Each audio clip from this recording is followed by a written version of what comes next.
In 1956, 13-year-old Bobby Fischer played a special game against Donald Byrne. It changed how I see chess, showing me it can be far deeper and creative than I had imagined. Let's take a look. Game started with knight f3, and Fischer played knight f6, c4, g6, knight c3, bishop g7, d4, castling, probably hoping for King's Indian defense, which was one of those Fischer favorite openings. Okay, bishop f4, and now d5, and we have Grünfeld defense, which was also one of those openings which was played by Fischer. Okay, in those days opening theory wasn't so far advanced than nowadays. Nowadays in this position white plays e3 or rook c1, but queen b3 is quite natural move, which was played by Byrne. Fischer took on c4, and queen takes back, and then c6, e4, and we have quite standard position where white has center and black tries to have counter attack towards it.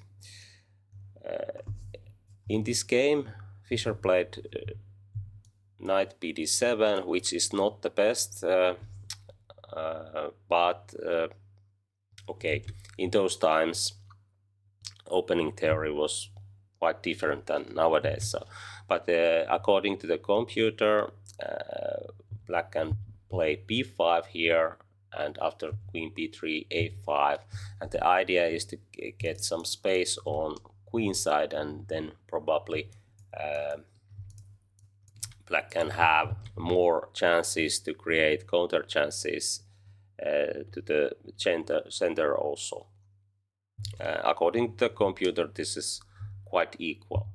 But after knight bd7, white can play rook d1, and after knight b6, this knight can be badly placed on b6.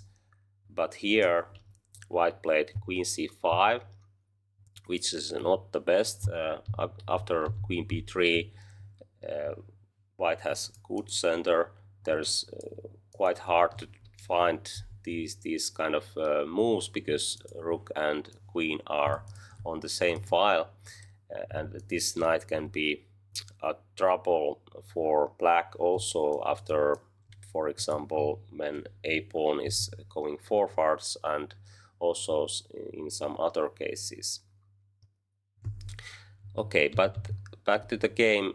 Queen c5 was played, and this queen looks quite vulnerable here. Black played bishop g4, very good move. The idea is to trade one of those minor pieces, and because white has more space, usually it's black's favor to trade one of those minor pieces in these kind of positions. Okay, but here white already made a blunder, bishop g5, which looks quite natural, but okay, white is moving same piece twice in the opening, and that's why it's quite risky idea. Probably the idea was try to get some chances to play e5 and take on e7 or something like that, but it seems that white should develop bishop quickly, and the idea is to get king out of danger, because this center can be opened very quickly. Actually here black has a brilliant move.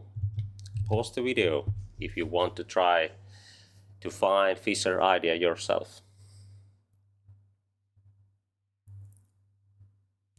Okay, here black played knight a4. The idea is to hit to the queen and c3 knight. And if knight takes this a4 knight, black can take e4, and now many pieces are hanging. Okay, f3 is not hanging, but it's defending bishop, and after bishop takes f3, there is chances to take this g5 bishop. Okay, now queen defends it, but there's no squares to keep on 5th rank, and if queen goes to c1, black can take here and give a check, and now all those minor pieces are hanging, and this is a problem for white. So that's why Byrne played queen a3, Fischer took on c3, pawn takes back, and now even there is a threat to take on e7 and fork, black took on e4. And after bishop e7, black just played queen b6, and black is playing for activity. All his pieces are going for attack, and white's king is in the center, and e-file is open, so there is no time to take this rook. After bishop takes, queen is attacked by bishop, and then there is no time to develop pieces. Queen b3 or queen c1, black can take on c3, and here if queen takes back, there is a pin and black is winning. After queen takes b6, black can take with pawn, and even white is exchange up, it's going to be black's game, because rook can take here and all black pieces are active. Actually, there is already 2 pawns for exchange, 2 pawns and bishop for exchange. Black has bishop pair and so on. This position is already winning. But in the game, white played bishop c4, and here black took on c3. White can't take it, because after rook e8 there is a pin, and white is going to lose bishop, and then black has bishop pair and even 1 pawn more. In the game, white played bishop c5, black played rook check and king f1. Already this rook is out of play, and it's a big problem for white. But here black has a brilliant move again. Pause the video if you want to try Fischer idea yourself. Okay, it seems that black's queen is in danger, but black can make a nice sacrificing idea by playing bishop e6. In the game, white took the challenge. Let's see what happens after that, but before that we can check this line, and now very nice checkmate pattern will follow. A checkmate can be made easily if king goes to e1, but if it goes to g1, then check, double check. Nice checkmate idea. Okay, white didn't want to go in that line, so have to take queen, and now bishop takes c4, king g1.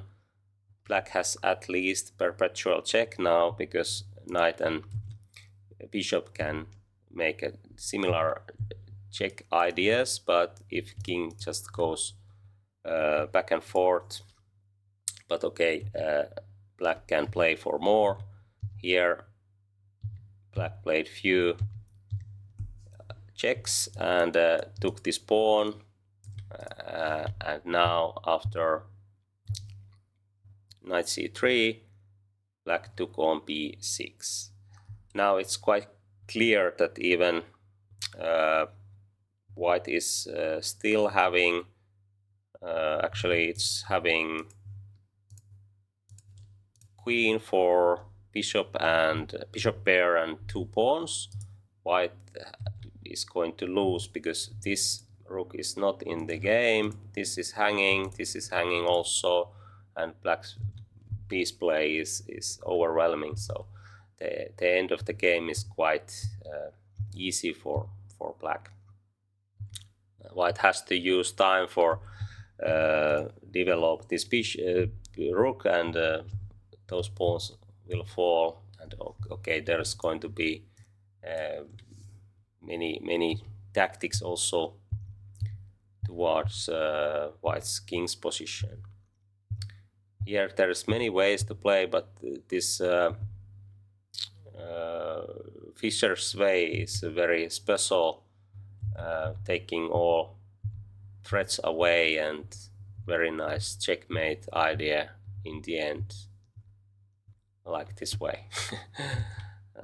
This was very nice, a nice ending, and also the game was a really special one. Okay, that was all for this game. I hope you enjoyed. Thanks for watching.